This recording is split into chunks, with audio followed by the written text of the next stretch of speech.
त्याची किंमत कळत नाही. आपल्यापासून लांब गेला का त्याची किंमत कळत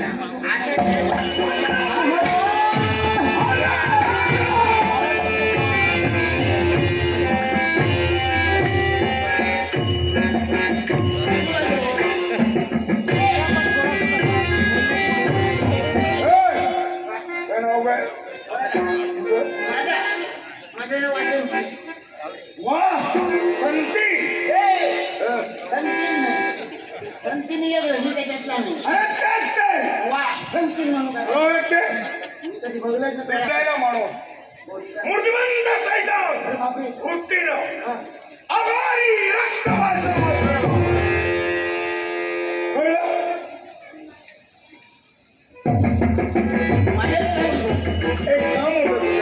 माझ्याकडे आणि काम वातावरण लावलं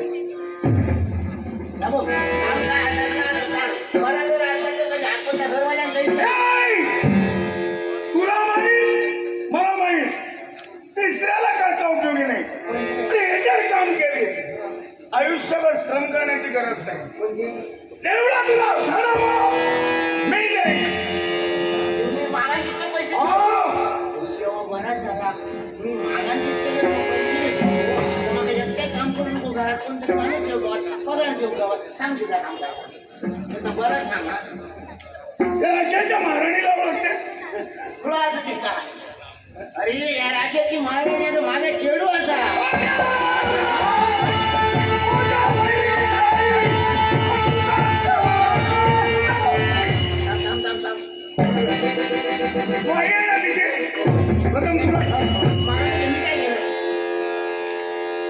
मला सांगले का बरं म्हणतो मला सांगलं खेळू मागं येऊ लागलो. कसा खेळू नाही माझा म्हणजे जन्माची आवश्यकता नाही कर्माची आवश्यकची आवश्यक नाही. आणि त्याच्या बापाशी दुसऱ्याला गेले तिने. अरे सावत्र का असते ना तू आई आहे ना. तो प्रत्येक आईला वाटतं आपल्या मुलीचं बरं व्हावं. तुला पण वाटत होते तरी उलटात बोलता. नाही मला नाही बरं वाटत.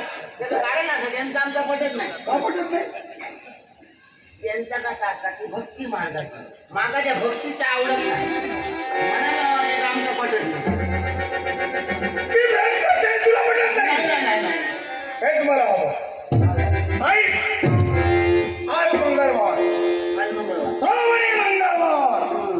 तिथं व्रतच आहे. मग युक्ती प्रयुक्ती आजच्या या व्रतात तुला खंड मारावा लागेल. आजपासून तुला माझ्या नाता जोडी आपण. आता मी तुला मदत करेन तू मला मदत करायची पैशाची. मला म्हणते दादा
भावभक्तीला देवाला आपल्याच करून घेता येतो.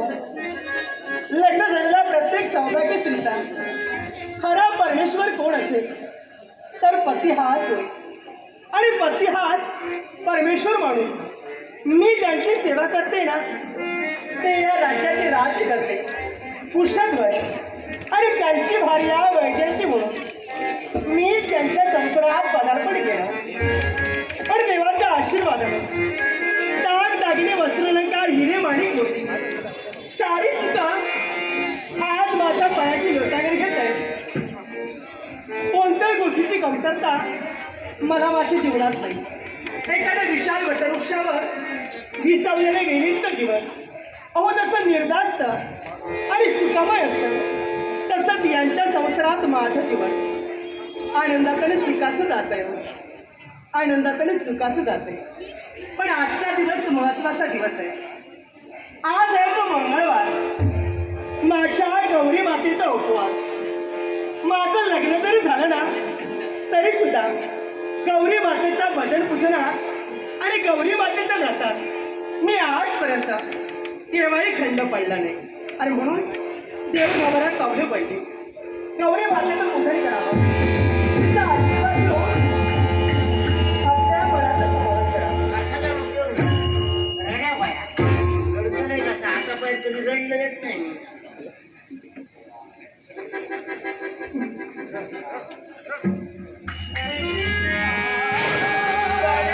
आता पोरा कसं आहे आणि पोराच्या नावाला गाणं रे देवाला. वैदू. पोरा गावाला नाही देवा. पोराच्या आत गेलं रे देवा आत गेलं. आवाज तर ओळखीचा वाटतो. कोण आलं ते कोणास ठाऊक. पण पाहणं आपलं कर्तव्य आहे. पाहूया तरी. आई आई काय झालं?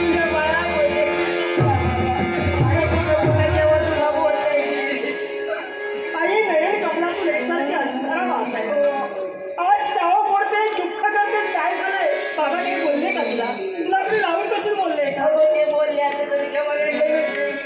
पण लग्नाच्या वगैरे तू यायला गेलं जेवढा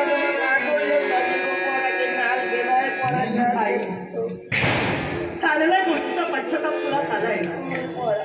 अगं मला सांग. मला जन्म तू दिला नाही पण कर्माची माता तू आहे.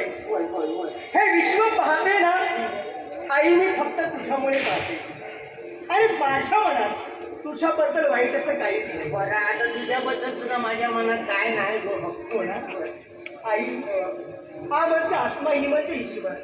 आत्मा आणि परमात्मा यांचे एकरूप म्हणजे आई होय गं. अगं योगा फार चांगला आहे. म्हणजे आजचा दिवस मंगळवारचा दिवस आहे. माझ्या गौरी मातेचा उपवास आहे. मग कोणतरी म्हणत होतं सकाळी लहान मुलं. हो ना? आणि योगायोग किती चांगला बघ. आजच तुझी पावले इथं पडावी. आतापर्यंत त्या गौरी मातेचं भजन पूजन मी केलंय. हो ना? प्रत्येक वेळी माझ्या आईचा तिरस्कार तू केलास. म्हणजे आता तुला काय बोला नको. आता आता तू पूजा केलंस तुम्ही भजन तरी करता नाही. हो ना? तुझी इच्छा आहे ना? मग चल लवकरात लवकर गौरी मातेचं भजन करायचं. पूजा कशी करतो फुलाडी हो. अरे बाबा आई लगबगीने आले पण तू आधी फुलं- सर मला असं थांब. अगं आई थांब तरी. आता तू कुठे निघाली? फुला घेऊन येतोय. मला सांग. हे साम्राज्य आमचं आहे ना. आता फुलं कुठे असतील हे मला ज्ञात असेल ना. तू इथं थांब. मी जाऊ. आता लवकर या. इथं थांब. जाऊ नको. लवकर ये. लवकरात लवकर फुलं.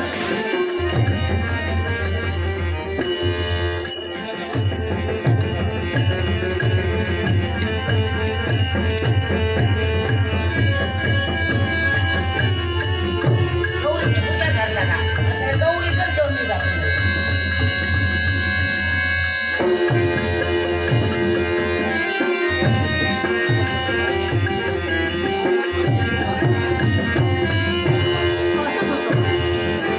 हल्ली लक्षातच काही राहत नाही. पूजन केलं झालं पण फुलं मात्र बाहेरच दिसून राहिले. आई वाटपात असेल आणि फुलं नसतील तर पूजन तरी कसं करावं? काय पाहते मी? माझ्या गौरी मातेची मूर्ती नाही आहे. माझ्या गौरी मातेची मूर्ती अदृश्य झाली आहे. हा प्रकार तरी काय करावा?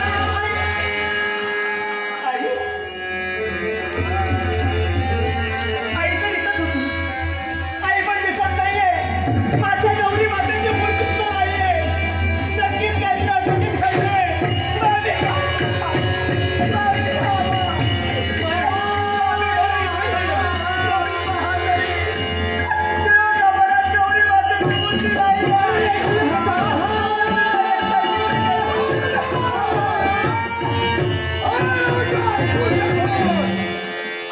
सुद्धा